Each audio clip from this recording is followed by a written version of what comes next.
Good day everyone. Today we are going to talk on this video about the topic thinking like an economist. This is our independent work for the theory of economics made by Musaeva, Iroda and Karimjanova, Ziyoda.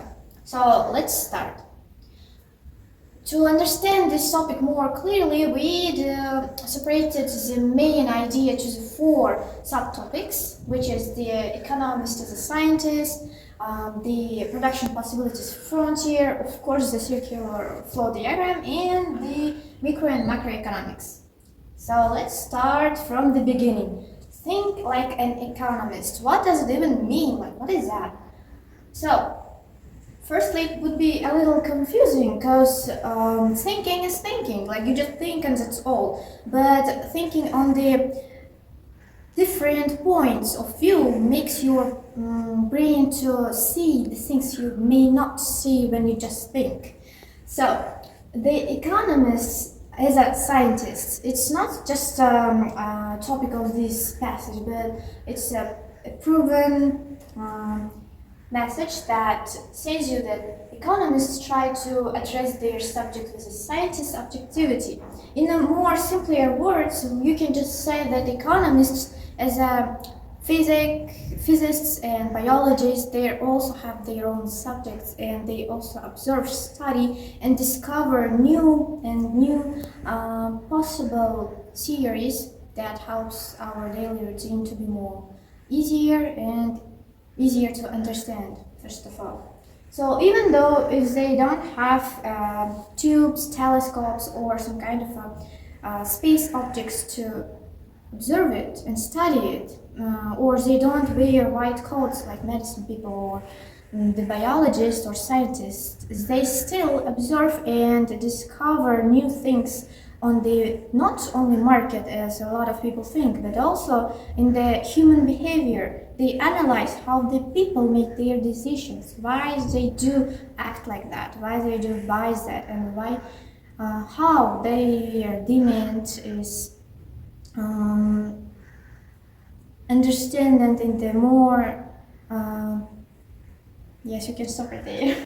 So they analyze how the people make their demand to understand what is actually valuable on the market. So they devise theories, collect data, and analyze this data fully, and they go through every little tiny point of it to make the theory true or false. So we will also talk about how the popular scientists say about things that related to the economy, and also the claim that economists, the economics as a science can seem a little bit odd or even strange.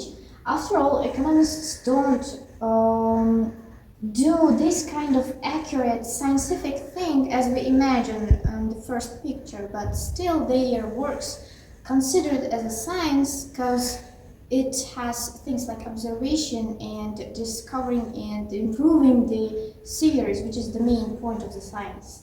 So, as Albert Einstein once said that the whole of science is nothing more than the refinement of everyday thinking. The main point of science is thinking, like the way how you think is going to lead your decisions and how you see this world. So you can say that Einstein was right about that, because economics was considered as a science not from the beginning. They started to think why do we buy this? Why do we need this? How this works? Is this item actually valuable? Is it actually needed? People started to think about that a lot of actually thousands of years ago, but it was considered as a science only on the 20th centuries. So you can feel this little passage from the book, I'm a social scientist, Michael. That means I can't explain electricity or anything like that. But if you ever want to know about people, I'm your man. What is this talking to us? This is telling us that explaining how electricity works or how the lamp is giving the light, not only part of the science. The science is anything and any theories, any study in anything on this world. So that's why even the people who we see every day are just closed books and opening it and reading how these people act and why they act like that is also a science. An economist who lives in a country with increasing prices like inflation maybe or with a huge unemployment may be moved by this observation to develop of a theory of, as I said, inflation, like seeing that the prices for some reason are going up, so why they are going up, and to answer to this question, first of all, we need to name this question and understand what this question is asking us. So this theory might assert that high inflation arises when the government issues too much money. So in the simpler words, government prints a lot of money, so the value of money is going down, but the prices on the market are going up.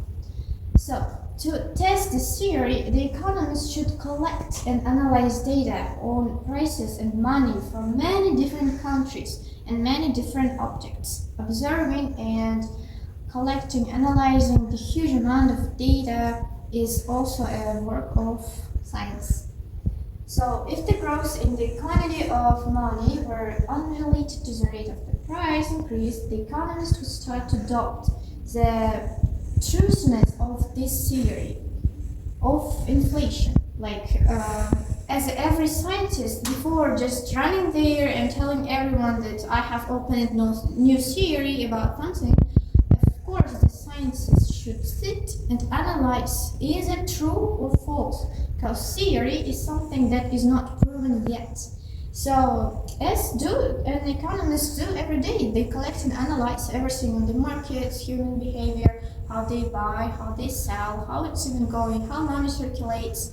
So they question their own theories to understand, is it to prove themselves firstly, is it true or false?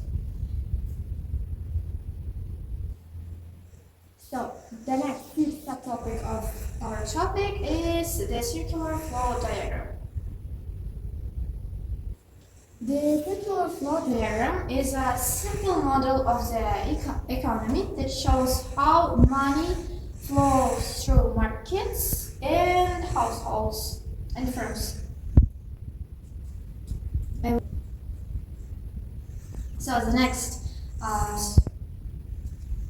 important subtopic of our topic, yes, subtopic of